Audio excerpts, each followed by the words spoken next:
Assalamualaikum warahmatullahi wabarakatuh.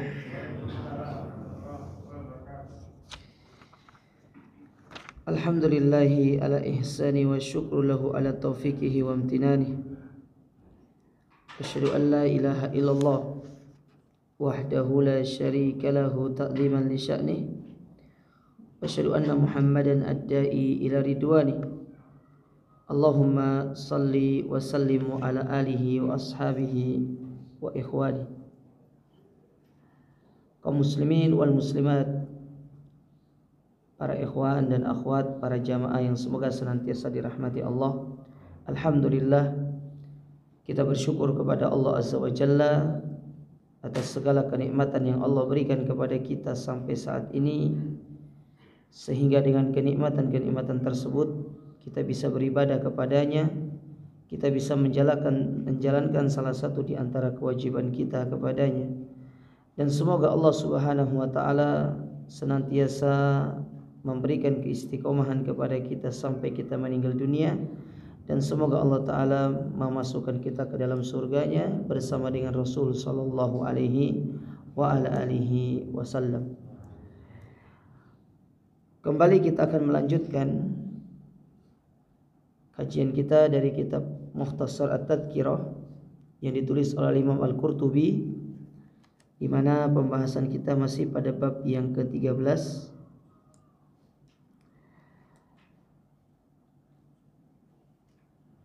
yaitu terakhir sampai pada halaman 72.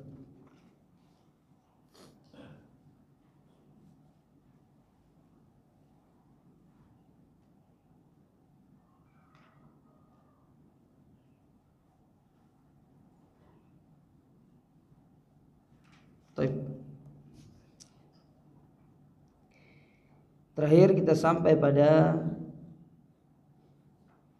yaitu an-nadhir, yang mana nadhir, wa ja'akumun nadhir, telah datang kepada kalian peringatan. Ya, banyak peringatan-peringatan yang dimaksud. Ada yang mengatakan an-nadhir yaitu Al-Qur'an. Peringatan itu berupa Al-Qur'an. Ada yang mengatakan peringatan itu adalah Ar-Rasul yang Allah utus kepada mereka. Adapun pendapat yang dipilih oleh Ibnu Abbas, Ikrimah, Sufyan ibn Uyainah, Waqi' dan Al-Husain ibn Fadl serta yang lainnya, mereka mengatakan an-nadhir itu adalah asy-syaib. Itu adalah asy-syaib, uban yang terdapat pada diri-diri kita. Kemudian disebutkan di sini wakila an-nadhir, dan dikatakan nadhir itu mautul ahli wal aqarib wal ashab wal ikhwan. Yang dimaksud dengan nadhir itu adalah meninggalnya keluarga, kerabat, ya sahabat ataupun saudara. Ini diantara penafsiran dari an-nadhir, bahwasanya dengan meninggalnya mereka itu sebagai peringatan kepada kita. Sebagaimana Allah Subhanahu wa taala berfirman mengingatkan kepada kita tentang kematian.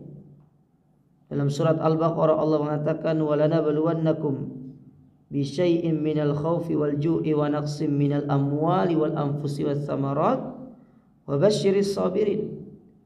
Dan sungguh kami akan menguji manusia ini dengan rasa lapar, rasa takut yang ada dalam diri mereka, kemudian berkurangnya harta dan berkurangnya kerabat mereka.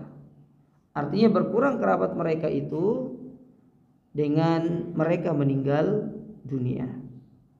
Mereka meninggal dunia, itu maksudnya berkurang kerabat mereka, saudara mereka meninggal dunia. Ya, oleh karenanya Nabi SAW diingatkan oleh Jibril alaihissalam. Apa kata Jibril kepada Nabi? Ishma syi'ta fa innaka mayyitun. Wahai Muhammad, hiduplah sesuka hatimu. Namun engkau harus sadar, sesungguhnya engkau akan meninggal. Engkau akan meninggal.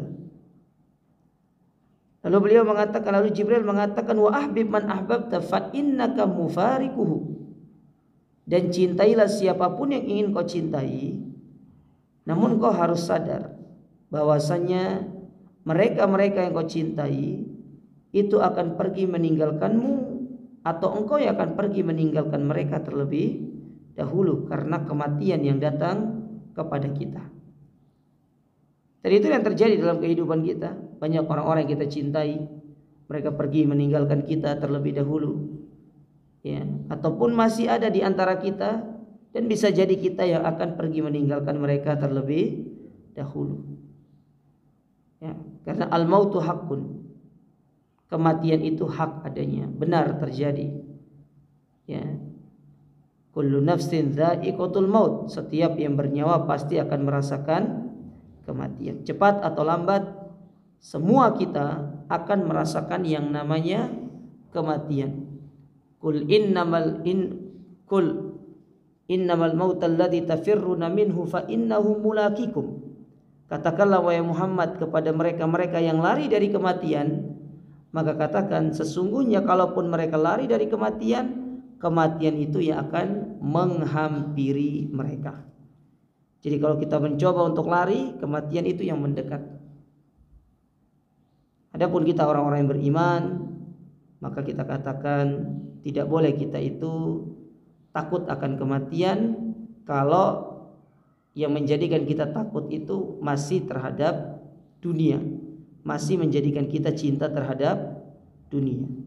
Adapun kalau kita takut akan kematian lantaran bekal kita, amal kita belum siap, maka ini merupakan ketakutan yang dianjurkan sehingga menjadikan kita untuk semangat di dalam beramal. Wadzalika indzarur rahil fi kulli waqtin wa awanin wa hinin wa zaman. Lalu kata Al-Imam Al-Qurtubi, maka yang demikian itu ya merupakan sebuah peringatan bahwa seorang bisa saja menemui ajalnya dimanapun dan kapanpun. Dimanapun dan kapanpun, kita tidak tahu ajal kita di mana. Kita boleh mungkin bercita-cita, saya ingin meninggalnya di Surabaya aja, nanti dikuburkannya di Keputi. Kita tidak tahu takdir Allah. Siapa tahu takdir Allah Ta'ala menjadikan kita meninggal di kota Madinah atau di Mekah misalkan. Wallahu a'lam, kita tidak ngerti. Dan itu merupakan kebaikan bagi kita.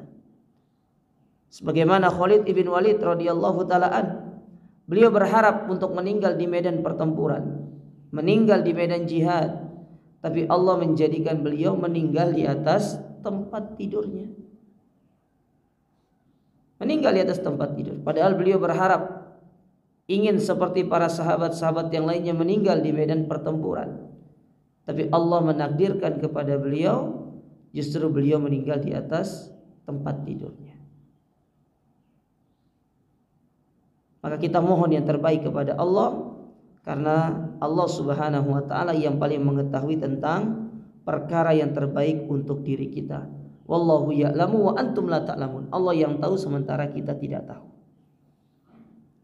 Wakila dikatakan di sini kamalul akal, ya, kesempurnaan akal itu alladzi ta'rifu bihi haqa'iqul umur, yang dapat mengetahui hakikat dari satu perkara dengan akal tersebut. Wa yufassilu bainal hasanat was sayyi'at, dan bisa membedakan mana yang baik dan mana yang buruk. Jadi kalau orang yang bilang ya halal haram semua disikat, itu akalnya belum sempurna. Akalnya itu kurang bagus. Karena dengan akal yang baik kita akan bisa membedakan mana yang halal, mana yang haram, mana yang baik, mana buruk, mana ibadah, mana maksiat, mana perintah, mana larangan. Kita bisa membedakan dengan akal tersebut. Akan tetapi akal itu akan menjadi sempurna ketika dibarengkan dengan ilmu. Makanya banyak ayat-ayat di dalam Al-Quranul Karim Allah tutup dengan mengatakan la'allakum ta'qilun. Kenapa kalian tidak mau berfikir? La'allakum tatafakkarun, agar kalian bisa memikirkannya. Ini sebagai isyarat dari Allah Ta'ala kepada kita hamba-hamba manusia, supaya kita ini belajar dalam rangka untuk meningkatkan ya kemampuan dari akal kita. Dengan cara kita belajar, mempelajari tentang ayat-ayat Allah, mempelajari tentang sunnah-sunnah Nabi-Nya, memahami tentang kebesaran-kebesaran Allah melalui tanda-tanda yang terdapat dalam diri kita dan juga pada alam semesta ini. Karena Allah Ta'ala mengatakan wa fi ayatihi afala tubsirun, dan di dalam ciptaan-ciptaan Allah itu semua ada yang namanya tanda-tanda kebesaran Allah bagi orang-orang yang tubsirun, yaitu orang-orang yang mau berfikir. Cuma masalahnya kan kita jarang menggunakan akal kita untuk berfikir, memikirkan kebesaran Allah Ta'ala, bagaimana Allah menciptakan ya alam semesta ini, bagaimana Allah menjadikan di dalam diri kita ada ruh, sementara kita sendiri nggak pernah melihat ruh itu. Ketika ruh itu dicabut, semua orang meninggal dunia.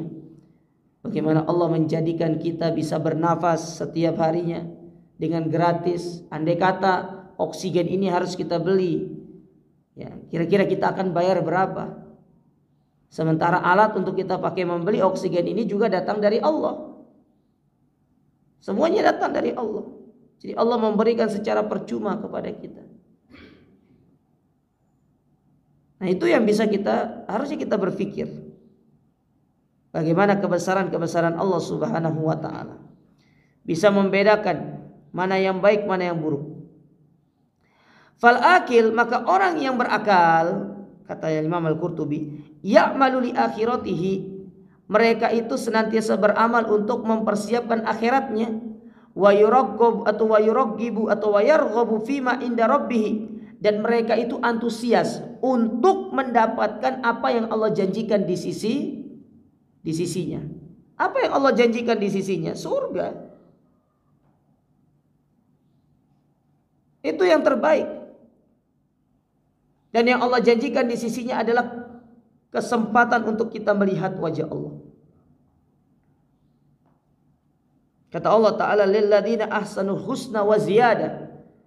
Sesungguhnya Allah menyiapkan balasan yang terbaik bagi orang-orang beriman dan ziyadat, ada tambahan bagi mereka. Ziyadah, sebagian para ulama tafsir mengartikan ziyadah itu, ada yang mengatakan ridho Allah, ada yang mengatakan itulah kecintaan Allah. Namun pendapat yang lebih kuat dalam masalah ini, wallahu a'lam, dan kita lebih condong dalam pendapat ini, yang dimaksud dengan ziyadah dalam ayat tersebut adalah kesempatan untuk melihat wajah Allah Subhanahu wa Ta'ala. Kata Nabi alaihi salatu wassalam, idza dakhala ahlul jannati jannata, ketika orang terakhir masuk surga itu sudah masuk ke dalam surga, kemudian pintu surga ditutup pintu surga itu. Jadi sebelum orang terakhir masuk surga, pintu surga itu belum ditutup, jemaah. Belum ditutup. Jadi misalkan sekarang selesai persidangan ya, kamu neraka, kamu surga. Kamu neraka dulu, nanti setelah itu baru masuk surga. Nah, karena ada orang-orang seperti itu nanti. Ada yang mampir neraka dulu, baru masuk surga. Nah, orang-orang yang mampir neraka dulu, yang mana dia pada hakikatnya penghuni surga tapi harus mampir dulu, ya ke rest area dulu, nggak langsung. Jadi rest area itu ya, langsung tujuan gitu kan. Mampir dulu, itu setelah dia keluar dari tempat mampirnya, sampai orang yang terakhir yang akan dikeluarkan oleh Allah, baru pintu surga itu ditutup. Pintu neraka pun ditutup. Makanya kata neraka kepada Allah Ta'ala, hal mim mazid, ya Allah, apa ada tambahan gak? Orang-orang yang bermaksiat itu coba masukkan. Besar, neraka itu besar. Andai kata seluruh manusia ini diletakkan di dalam api neraka, maka neraka akan mengatakan kepada Allah, hal mim mazid, ada tambahan tidak? Minta tambahan. Saking gedenya neraka itu, ya, gede neraka itu.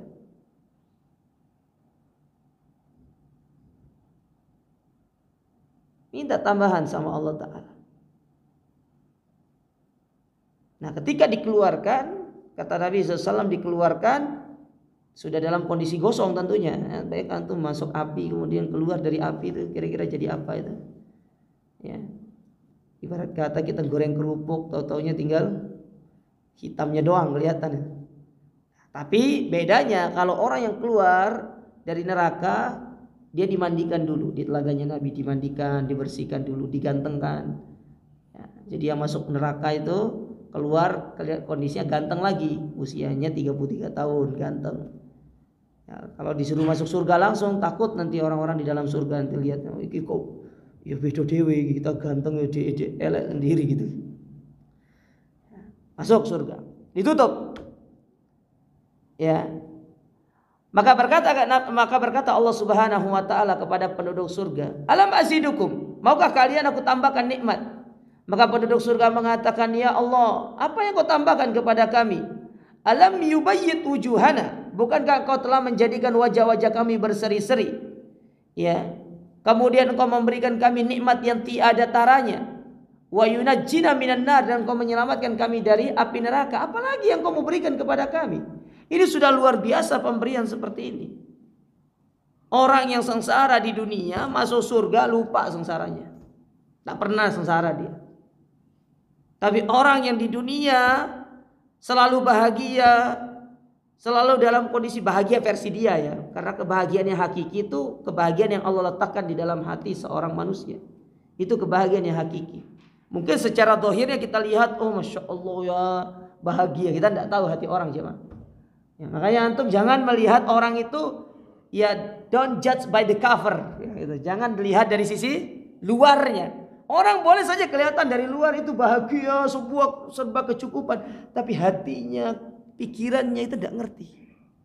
Ya, kita tidak ngerti.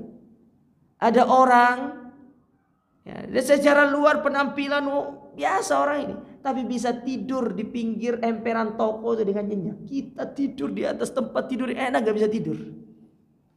Sudah di bawah AC, tempat tidurnya nyenyak, kasurnya yang mahal, tapi gak bisa tidur. Tapi ada orang-orang yang, yaitu kata Nabi SAW, mad'ufun alal abwab. Mereka itu kalau dari satu pintu ke pintu yang lain itu ditolak sama orang, tidak mau diterima. Dia ketuk pintu ini ditolak, dia ketuk pintu ini ditolak. As akbar, penampilannya lusuh, tapi kalau dia tidur, dia selalu beriltija kepada Allah. Senantiasa dia berserah diri kepada Allah Ta'ala, meskipun dia hanya tidur di emperan toko, tapi nyenyak tidak. Dia bangun dengan ceria, dia bangun dengan tenang. Ada orang-orang seperti itu. Memang kita tidak katakan semua, tapi ada di antara orang-orang seperti itu. Karena kita tidak tahu hatinya dia itu terpaut kepada Allah Subhanahu wa taala. Nah, dimasukkan ke dalam api neraka, dia lupa kenikmatan-kenikmatan dunia. Karena memang kenikmatan dunia itulah kenikmatan yang sesaat. Tidak ada kenikmatan yang abadi di dunia itu. Para ulama sering menggambarkan bagaimana kenikmatan dunia itu ibarat kita sedang makan. Terasanya di mana? Kerongkongan doang. Lewat kerongkongan sudah hilang rasanya makanan itu. Antum bisa menceritakan makanan yang antum makan 13 tahun yang lalu? Tidak bisa juga. Jangankan 13 tahun yang lalu. Ya. Opor yang kita makan pas Idul Adha kemarin itu lupa rasanya. Saking sudah banyaknya makanan yang masuk dalam diri kita. Kenikmatan yang sebentar. Di saat kita lagi bahagianya, tiba-tiba Allah memberikan kita kesedihan. Dan itulah kehidupan dunia. Wa tilkal ayyamu nudawiluha bainan nas. Kata para ulama, kehidupan dunia itu seperti sebuah roda. Kan roda itu ada pentilnya toh. Dia akan berputar. Kadang dia di atas, kadang dia di bawah. Berputar. Itulah kehidupan dunia. Tapi kehidupan akhirat tidak. Kalau jenengan sudah berada pada tingkatan yang paling atas, tidak ada ceritanya akan turun ke bawah, itu tidak ada. Makanya para ulama itu berselisih pendapat dalam masalah gimana kalau ada bapak di atas, anaknya di bawah. Apakah mereka akan ketemu di tengah-tengah? Saya lebih condong kepada pendapat bapaknya bisa narik anaknya ke atas. Bukan anaknya narik bapaknya ke bawah. Tapi bapaknya bisa narik anaknya ke atas. Atau sebaliknya, ada anak di atas, bapaknya di bawah. Bapaknya ditarik sama anaknya ke atas.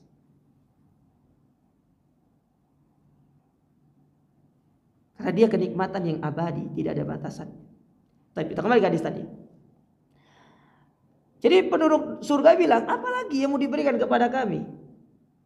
Maka kata Nabi SAW, fayakshiful hijab. Maka Allah pun membuka tirai hijab yang selama ini menjadi penghalang antara wajahnya dengan hamba-hambanya.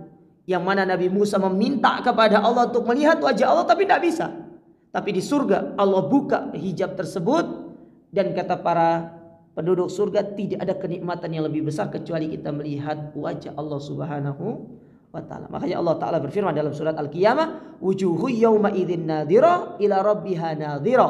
Wajah-wajah penduduk surga itu berseri-seri. Kenapa berseri-seri? Karena mereka sumringah melihat wajah Allah. Antum bayangkan, ada orang cinta sama seorang wanita, pengen nikah. Ya, dia tidak pernah melihat wajahnya wanita tersebut. Tiba-tiba dibuka cadar. Ya salam. Ya, ini bidadari yang turun dari surga. Ya, itu ekspresinya dia. Padahal bidadari itu kan jauh. Bidadari itu kata Nabi SAW, andai kata dia noleh aja sedikit ke dunia, maka seluruh dunia ini akan terpenuhi dengan kecantikannya. Itu bidadari. Dan Allah siapkan bagi kita bidadari. Itu yang Allah siapkan bagi orang-orang yang berakal, yang mereka antusias mengejar apa yang Allah siapkan bagi mereka di sisi Allah Ta'ala. Makanya banyak ayat di dalam Al-Quranul Karim Allah sebutkan, wa basyiril ladina amanu wa amilus solihat anna lahum jannat. Allah sebutkan tentang surga. Disiapkan bagi orang-orang yang beriman surga. Supaya kita tuh berpikir gitu loh. Oh iya, Allah siapkan ini. Seolah-olah kita ini sedang bekerja untuk mendapatkan sebuah reward dari Allah Ta'ala. Kayak antum dapat lowongan pekerjaan itu fasilitasnya, gaji tetap gini, ada gini segala macam. Kita kan lihat kalau lowongan kerjaan itu yang kita lihat pertama kan fasilitasnya. Ya. Apa sih yang akan kita dapatkan dari lowongan pekerjaan ini?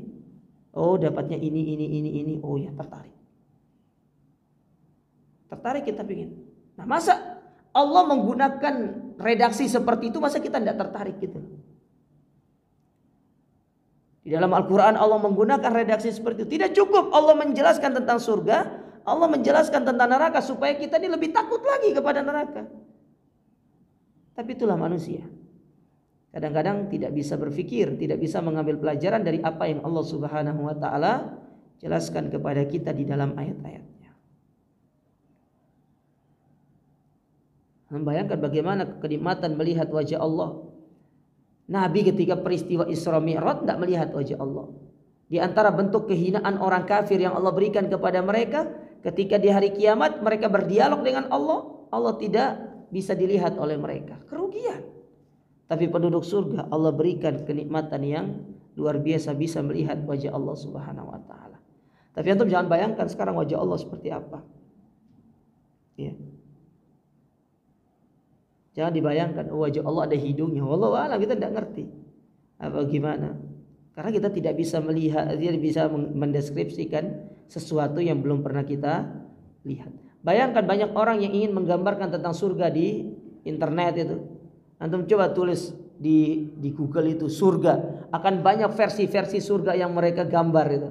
Tapi semua itu tidak bisa mewakili yang namanya surga. Karena Allah berfirman dalam hadis qudsi, aku siapkan sesuatu tempat yang sangat indah yang tidak pernah dilihat oleh mata manapun, tidak pernah dilihat oleh telinga tidak pernah didengar oleh telinga manapun, dan tidak pernah terlintas di dalam sanubari manusia manapun bagaimana indahnya surga itu. Makanya Nabi SAW ketika sepulang dari Isra Mi'raj mengatakan apa? Sungguh benar orang masuk surga lupa kehidupan dunia. Lupa.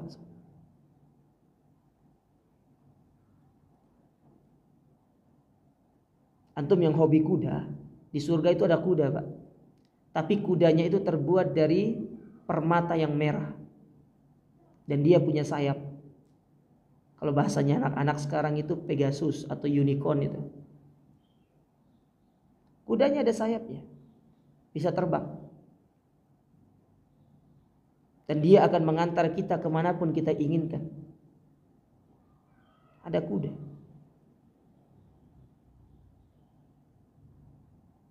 Kalau kuda sekarang di Indonesia nggak ada sayapnya, Pak. Hanya bisa lari doang. Ya. hanya bisa lari. Baik. Kita lanjutkan di sini.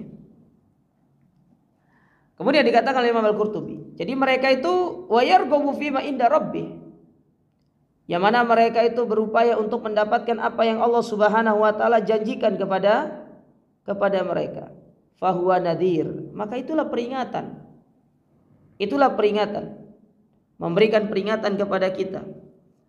Wal indzar, maka peringatan di sini au i'dzar, ya, qaribu ba'dihi bim ba'din wa akbari i'dzari ila bani adam bi'tsatur rasul ilaihim thumma al-masyib au ghairi kama bayyana.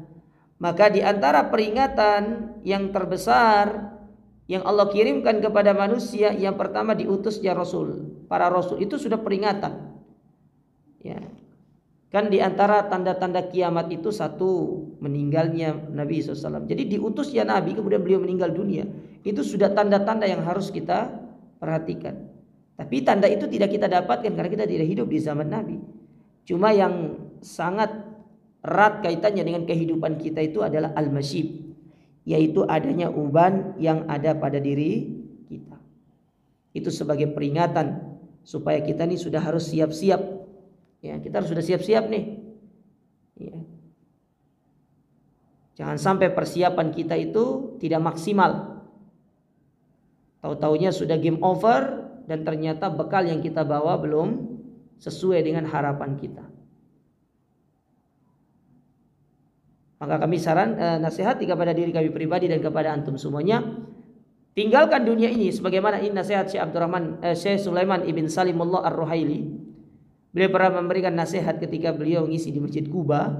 Beliau mengatakan, tinggalkan dunia ini dalam kondisi Anda membawa kepala tegak dan jangan meninggalkan dunia dalam kondisi Anda merunduk. Artinya kalau kepala tegak Anda sudah siap untuk berjumpa dengan Allah Subhanahu wa taala. Tapi kalau merunduk, apalagi sampai kata Allah taala di dalam Al-Qur'an, sampai kita bertemu dengan Allah dalam kondisi menggigit jari seperti ini. Nah, itu menunjukkan bagaimana kita menyesal di hadapan Allah taala. Jangan sampai merunduk dan jangan sampai kita menggigit jari ketika bertemu dengan Allah taala. Karena orang-orang yang menggigit jari itu kata para ulama menunjukkan penyesalan kenapa dahulu di dunia mereka tidak termasuk ke dalam golongan orang-orang yang berakal, yang mempersiapkan diri mereka untuk kehidupan akhirat mereka. Baik. Kemudian dijelaskan di sini, wajala sittina ghayatal i'dar, maka ketika seorang sudah mencapai umur 60 tahun. Kalau tadi 40 tahun kan awalnya. Sebenarnya bukan 40 tahun sih sebelumnya. Ya 40 tahun itu perahnya, 40 tahun itu perahnya. Kemudian di sini dikatakan, dan apabila seorang sudah sampai pada umur 60 tahun, ya,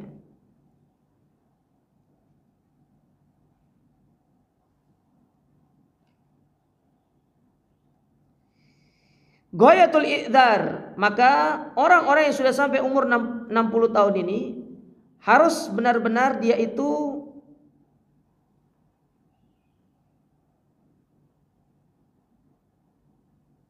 memperingatkan tentang dirinya. Li'anna sittina qaribun min ma'tarakil manaya. Karena umur 60 tahun itu sangat dekat dengan kematian. Iya, sangat dekat dengan kematian. Wa huwa sinnul inaba wal khusyu wal istislam lillah. Yang mana usia-usia ini harusnya digunakan untuk satu, inaba. Inabah itu beda sama taubat. Kata Allah Ta'ala dalam Al-Quran, wa anibu ila rabbikum. Ya, wa anibu ila Allah. Afwan, coba kita lihat ayatnya dulu.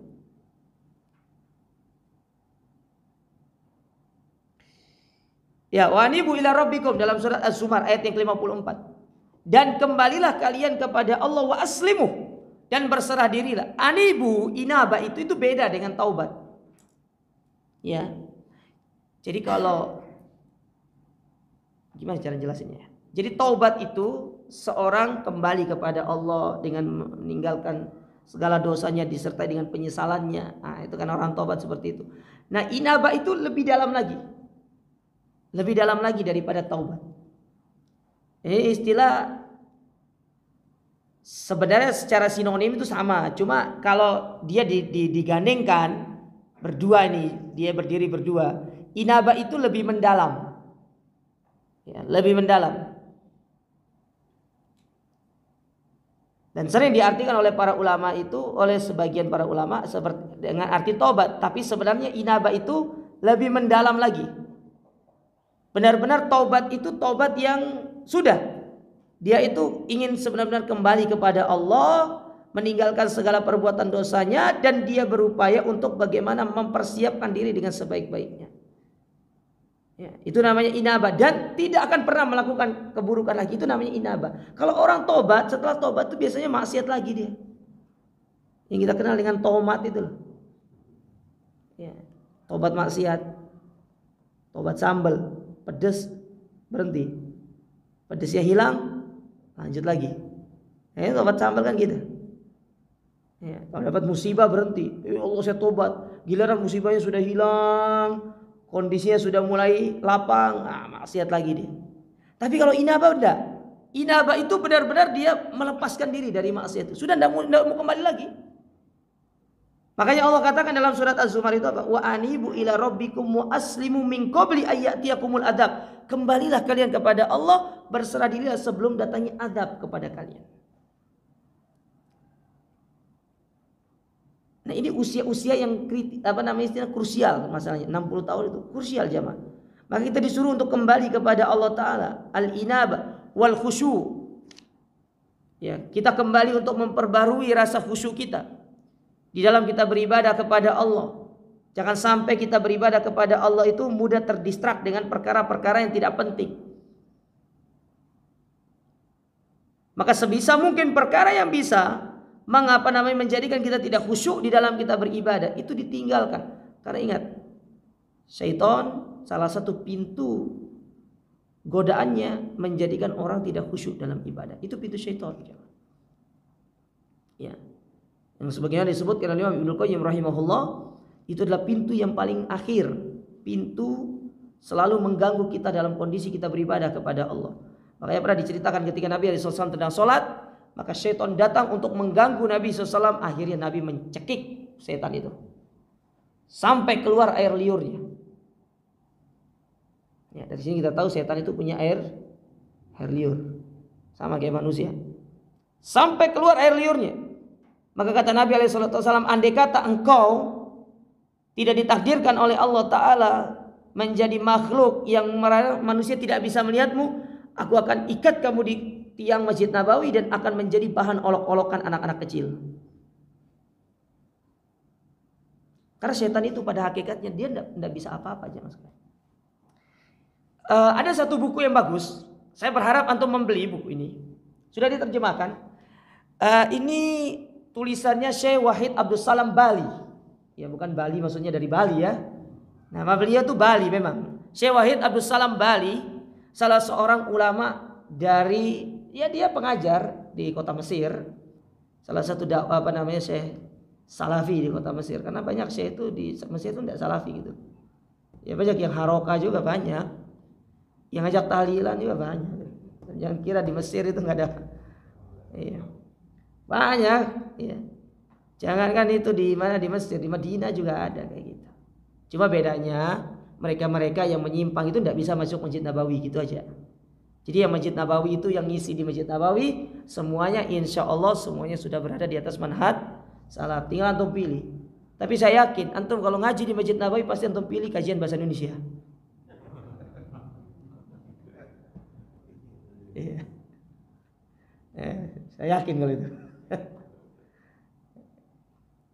Karena kan biasanya kan kalau mahasiswa itu sesuai jurusannya.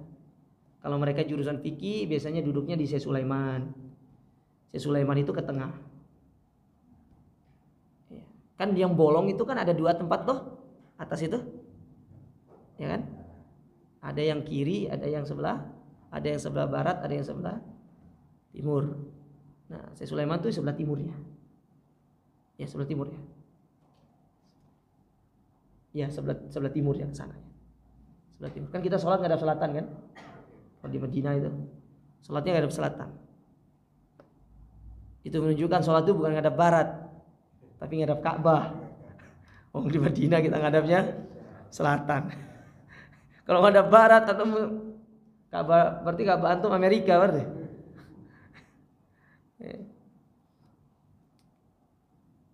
Nah, dia punya buku Syekh Wahid Abdul Salam Bali, ini bagus bukunya. Bukunya tentang ruqyah, tentang sihir, ruqyah dan alam jin. Tipis bukunya, bukan tipis ya, lumayan lah, segini kayaknya, warna putih, bagus bukunya itu. Sebentar, saya tarik sedikit ya. Saya sempat dengar pengakuan dari seorang mantan dukun. Ini dia cerita nih, mantan dukun ini. Jadi dia cerita ini sudah siap untuk menanggung resiko dari aliansi perdukunan Indonesia. Jadi orang yang bermain dukun itu, pada hakikatnya dia adalah orang yang lemah. Setan itu adalah lemah. Apalagi mereka adalah orang-orang yang kembali kepada Allah Ta'ala. Tahu kata dia, saya paling gak senang sama orang-orang yang setiap hari baca zikir pagi petang kalau disantet katanya. Loh kenapa? Setan saya itu kalau datangi orang-orang seperti ini, ya pulang-pulang kayak orang pincang. Setan itu tidak mampu, dia tidak bisa.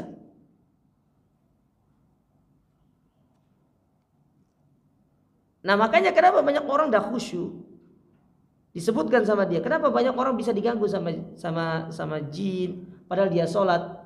Karena dia sholat itu bukan untuk menjadikan hubungan dia dekat dengan Allah dengan sholat itu, tapi dia sholat itu semata-mata hanya untuk menggugurkan kewajiban, dan itu tidak akan memberikan efek terhadap sholat kata dia. Dan meskipun dia sholat, saya tetap bisa memasuki dia padahal dia sholat. Paham maksudnya jemaah? Karena ada orang sholat itu sekedar untuk sebenarnya kan sholat gitu. Ya, wis mari sholat, nggak pikir mau diterima mau nggak. Nah, itu dia tidak punya protek. Dia tidak ada proteknya, tidak ada antivirusnya itu. Tapi kalau dia menjadikan sholat itu sebagai sarana untuk mendekatkan diri, ditambah dengan zikir-zikirnya, dia membaca zikir pagi petang, itulah yang akan menjadi benteng yang dimana setan-setan itu tidak akan bisa menembus bentengnya dia. Makanya kan para ulama menulis buku itu dengan memberikan judul Hisnul Muslim. Hisnun itu apa sih artinya hisnun? Itu sebenarnya benteng. Hisnun itu benteng. Itu namanya hisnun. Benteng seorang muslim itu namanya hisnun. Ya. Benteng seorang muslim. Nah, ketika seorang meninggalkan bentengnya, dia mudah untuk ditembus sama musuhnya. Tapi kalau dia terus berada di dalam bentengnya, maka setan ataupun musuh-musuh itu tidak akan bisa masuk ke dalam dia. Nah, jadi cara untuk bagaimana khusyuk ini jamaah sekalian, supaya ada dalam diri kita, perbanyak kita itu mendekatkan diri kepada Allah dengan cara kita memperbanyak zikir. Ya. Dengan cara memperbanyak zikir. Dan di antara bentuk zikir yang paling afdol kata para ulama, yaitu dengan sering-sering kita itu membaca Al-Quran. Itu zikir yang paling afdal. Mungkin kita sering mendengar ya, afdalu dzikri la ilaha illallah. Benar, afdalu dzikri la ilaha illallah. Ya, tidak ada yang memungkiri. Tapi sebaik-baik zikir seorang yang bisa untuk diamalkan, selain dia mengucapkan itu, adalah dengan dia membaca Al-Quranul Karim. Dia baca Al-Quranul Karim. Itu subhanallah, manfaatnya luar biasa jemaah sekalian. Ya. Jadi inabah, khusyuk. Kemudian wal istislamu lillahi, dan berserah diri kepada Allah Azza wa Jalla. Kita benar-benar berserah diri kepadanya, menyerahkan segala hidup dan mati kita kepada Allah, sebagaimana yang Allah katakan, qul inna salati wa nusuki wa mahyaya wa mamati lillahi rabbil alamin. Berserah diri sama Allah. Pokoknya segala urusan kita serahkan sama Allah Ta'ala. Ya, bertawakal sama Allah, hati condong hanya kepada Allah. Benar-benar kita berharap kepada Allah. Terutama di akhir kehidupan kita, akhir-akhir kehidupan kita, di usia-usia kita yang seperti ini. Kita benar-benar berharap sama Allah, ya Allah saya berharap sama-Mu.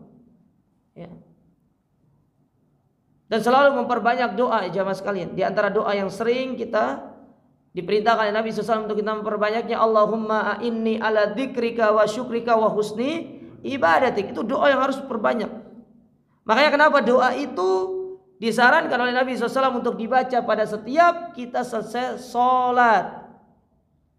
Karena kita butuh kepada perbaikan ibadah kepada Allah. Kita butuh kepada bimbingan Allah Ta'ala untuk terus membimbing kita supaya ibadah kita ini bagus. Karena itu akan menjadi bekal yang akan kita bawa kelak.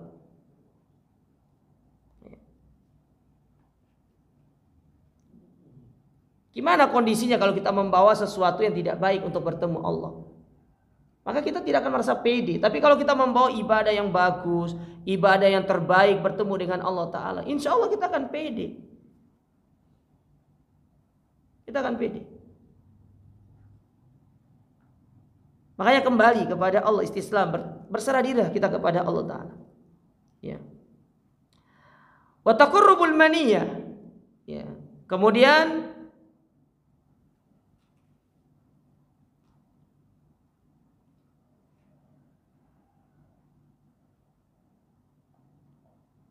dan kita itu ya menanti kematian itu dengan jiwa yang lapang di usia-usia tersebut.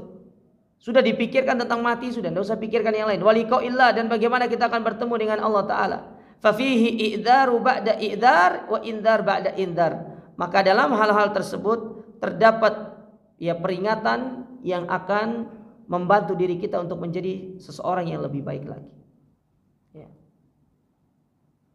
Maka kalau bisa disimpulkan di sini kata penulis, ya poin yang pertama bin Nabi, peringatan itu berupa dengan diutusnya Nabi.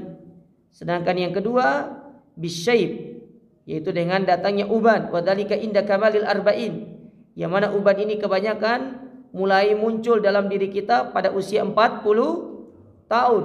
Sebagaimana Allah berfirman dalam surat Al-Ahqaf ayat yang ke-15, wala balagha arba'ina sana qala rabbi auzi'ni an ashkura ni'matak. Dan tatkala usia 40 tahun, maka ya kita dianjurkan untuk mengatakan, ya Rabbi, wahai Rabbku, berilah aku petunjuk agar aku dapat mensyukuri nikmat-Mu. Apa sih nikmat yang dimaksud di situ? Nikmat yang dimaksud di situ adalah nikmat kita bisa bertemu dengan usia 40 tahun. Tapi banyak orang ketika usia 40 tahun sudah bersyukur. Bisa bertemu dengan usia 40 tahun karena itu merupakan puncak dari akal, itu sudah mulai disempurnakan. Makanya Nabi diutus. Kenapa Nabi diutus usia 40 tahun? Karena akalnya sudah mulai sempurna. Usia 40 tahun itu adalah usia yang mana akal manusia itu sempurna. Makanya kalau ada bapak-bapak usia 40 tahun tapi masih sifatnya kayak kanak-kanakan, nah ini tidak tahu juga. Ini kenapa mungkin akalnya ini. Harusnya 40 tahun itu sudah benar-benar secara akal itu sudah matang, sudah dewasa. Ya, dan dia sudah mulai untuk berpikir bagaimana kehidupan akhirat. Karena 2/3 dari usianya itu sudah digunakan. Tinggal sisa 1/3 saja.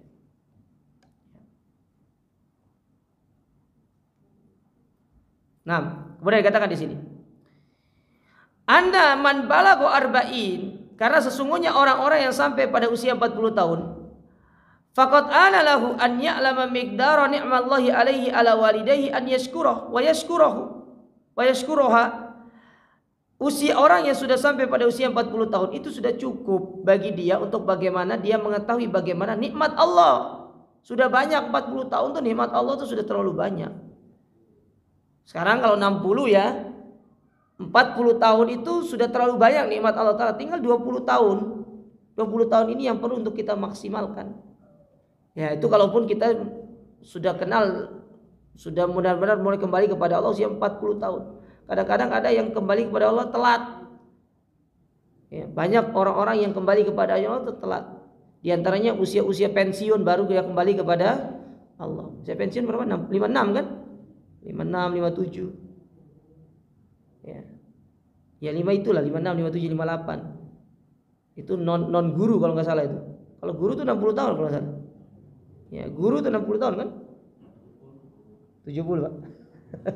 Guru swasta. Ya, kalau PNS kalau nggak salah guru PNS itu 60 tahun masa pensiun. Ya.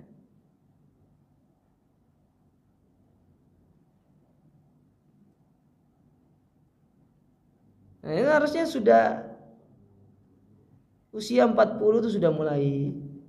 Nah, itulah fitnah kayak hidup. Fitnahnya itu memang terbesarnya di usia 40 tahun jemaah. Karena di situ puncak kadang-kadang karir seorang itu sudah sedang masa puncaknya. Jadi sedang masa puncaknya disuruh untuk ingat sama Allah Taala dia. Inti sopo gitu. Ini kita sedang meniti karir. Ya. Meniti karir. Kan lumayan dari 40 ke 56 ada 16 tahun untuk meniti karirnya. Supaya jenjang karirnya itu semakin meningkat. Kan banyak orang-orang seperti itu. Tahu-tahu ternyata usianya habis begitu saja, sementara amal ibadahnya itu belum sempurna. Ya. Oleh karena jamaah sekalian, ada sebuah nasihat dari para ulama kita bilang begini. Kalau kita ingin kedudukan di dunia, itu jangan mengejar kedudukan dunianya, kejar kedudukan akhirat. Karena kalau akhirat dapat, dunia pasti dapat. Tapi kalau kita ngejar kedudukan dunia tidak dapat, waktu habis akhirat pun tidak dapat. Tidak dapat.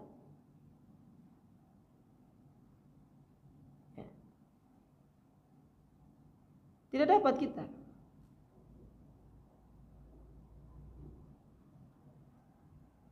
Lihat orang-orang terdahulu kita. Mereka diberikan kedudukan dunia sama Allah Ta'ala. Siapa dari para ulama yang tidak diberikan kedudukan dunia? Di antara kedudukan dunia yang diberikan kepada mereka, nama mereka harum itu di dunia. Di akhirat lebih harum lagi nama mereka. Contoh nih kita belajar tentang buku ini, penulisnya Imam Qurtubi. Antum pernah dengar, antum pernah ketemu sama Imam Qurtubi? Nggak pernah. Tapi antum tahu namanya. Familiar namanya Al-Imam Al-Qurtubi.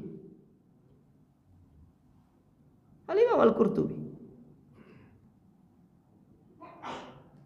Tapi banyak orang-orang yang di dunia itu dia punya kedudukan dari sisi jabatan, dari apa segala macam. Ketika meninggal dunia, dilupakan sama manusia. Karena itu bukan kemuliaan yang Allah inginkan kepada manusia. Al-Imam Al-Bukhari, tidak pernah kita ketemu sama Imam Bukhari. Tapi seluruh kaum muslimin pasti mengenal namanya, hadis ini riwayat Bukhari. Tidak pernah kita ketemu. Ada Ustaz, nasi Bukhari. Itu nasi, Pak. Ya. Nasi ini wake jenis Bukhari, nasi Bukhari. Ya, nasi mandi, nasi kapsyah lah. Kalau di Mesir itu ada namanya maklubah. Ya. Ya, nasi kebuli. Makanya yang suka makan nasi kebuli suka membuli. Jadi kalau makan nasi mandi suka mandi, Ustaz. Iya, kepedesan. Sudah pedes juga sebenarnya kan. Ya. Ini yang harus diperhatikan. Bersyukur. Baik, kita tambah dikit. Qala Malik, berkata Imam Malik. Adraktu ahlal ilmi bi baladina. Aku melihat ya para ahlul ilm di negeri kami, wahum yatlubuna ad-dunya, yang mana mereka itu ya mencari dunia, wa yukhalituna nas, dan mereka berbaur dengan manusia, hatta ya'tiya li ahadihim arba'una sana, sampai usia mereka sampai 40, fa idza atat alaihim i'tazalun nas, maka tatkala usia mereka 40 tahun mereka pun menyendiri dan berpisah dari manusia. Maksudnya berpisah dari manusia itu bukan pergi bersemedi, enggak. Maksudnya berpisah dari manusia itu adalah, kata para ulama, dia itu benar-benar sudah mulai untuk bagaimana memikirkan tentang akhiratnya. Itulah yang disebut dengan, kalau dalam bahasa istilahnya Ibnu Qayyim itu disebut dengan waktul khola.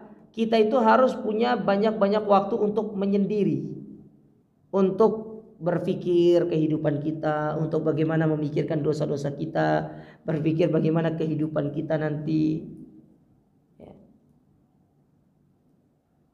Sudah mulai untuk bagaimana kita menyiapkan bekal.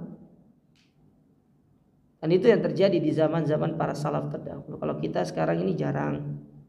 Ya, karena mungkin nasihat-nasihat yang masuk ke dalam diri kita itu tidak mempan mungkin ya. Disampaikan bolak-balik. Ya, namun banyak di antara kita yang tidak mempan nasihat tersebut. Ya, oleh karena jamaah sekalian, yang jenengan yang sudah usianya lebih dari 40 tahun, maka kami nasihati, dan ini nasihat kami untuk diri kami pribadi lebih utama, bagaimana kita benar-benar mempersiapkan diri kita untuk bertemu dengan Allah Subhanahu wa taala. Ya, sebisa mungkin ya perbanyak mengingat Allah, perbanyak berzikir kepada Allah dimanapun kita berada. Ya, karena kita tidak ngerti. Yang jelas kita itu berusaha untuk di akhir kehidupan kita diakhiri dalam kondisi yang menjadi kebiasaan baik kita. Maka cari satu kebiasaan baik yang itu akan terus kita amalkan sampai Allah menjemput kita dan kita meninggal dalam kondisi perbuatan yang terbaik itu. Kalau antum ada orang yang suka ya misalkan ingin dicabut ruhnya sama Allah Ta'ala dalam kondisi baca Quran, maka senantiasa rutinkan untuk membaca Al-Quran. Ya. Kalau antum adalah orang yang ingin dicabut ruhnya dalam kondisi antum sedang berpuasa, maka rutinkanlah berpuasa. Jadi ini perkara yang tidak ada masalah. Istilahnya, bukan bid'ah, tidak. Karena kita berharap kita diwafatkan dalam kondisi yang terbaik ketika bertemu dengan Allah Ta'ala. Contoh satu kebiasaan yang diajarkan oleh Nabi SAW kepada kita. Ketika kita mau tidur, kita kan disuruh untuk berwudu toh. Kan itu disuruh kita untuk berwudu pada setiap kita tidur. Apa sih manfaatnya itu? Supaya kalau kita meninggal dalam kondisi kita tertidur itu, kita sudah dalam kondisi suci. Ya, terlepas nanti pas waktu kita tidur ternyata keluar angin apa itu, terlepas daripada semua itu. Yang penting kita sudah mengawali tidur kita itu dalam kondisi kita bersuci. Dan kita telah menyebut zikir kepada Allah Ta'ala dalam bentuk kita berdoa dengan doa tidur tersebut. Ya. Maka semoga Allah Subhanahu wa Ta'ala memudahkan kita untuk melakukan kebiasaan-kebiasaan yang baik dan bisa menjadikan itu sebagai akhir dari kehidupan kita meninggalkan dunia ini. Hadza wallahu alam yang bisa kita sampaikan pada kesempatan berbagi ini. Mana bapaknya? Gak ada. Masih sakit. Baik. Tapi saya rasa cukup. Ini yang bisa kita sampaikan. Kurang lebihnya kami mohon maaf. Kita akhiri dengan doa kafaratul majlis. Subhanakallahumma rabbana bihamdika asyhadu an la ilaha illa anta astaghfiruka wa atubu ilaik. Wassalamualaikum warahmatullahi wabarakatuh.